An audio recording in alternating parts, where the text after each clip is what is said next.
امام ابو حنیفہ کا یہ فتویٰ ہے کہ قرآن مجید قبر کے پاس بیٹھ کر نہیں پڑھنا چاہیے. اگے وجہ نہیں انہیں لکھی، بہرحال امام صاحب نے فرمایا تو ظاہر ہے پیچھے کوئی ضروری گل ہوتی تو کہاں وجہ تو نہیں لکھی. لیکن ہوں جڑا مروجہ شیخ لکھ لیں کہ وہ امام محمد نے قول تے فتویٰ ہے. ہوں جی دنیا انہوں نے نزدیک قبر نے ذرا دور ہٹ کے تھی قرآن شریف بھی تلاوت کر سکتے ہو، یہ امام محمد نہ فتویٰ ہے، اس اتنے سارے لوگ پہ عمل کرنے ہوں. سمجھ آئی نا جی؟ یہ فکر نہیں گلان، علم والے نہیں گلان، انہوں کو پوچھو.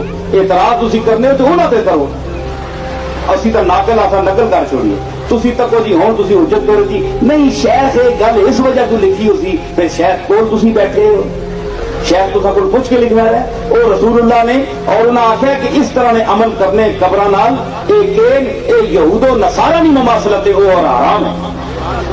یہودی تے نصرانی نہیں کرنے ہے، اس واسطے حضور منع فرمایا. ٹھیک ہے تبرکن بندہ ہاتھ لا چھوڑنا ہے، اتنے ہوں لیٹ رہنے کئی سجدے متھے ٹیک چھوڑنے، ایک دوسرے لوگوں پھر اعتراض کا موقع ملنا ہے. اسی کیوں اعتراض کراواں؟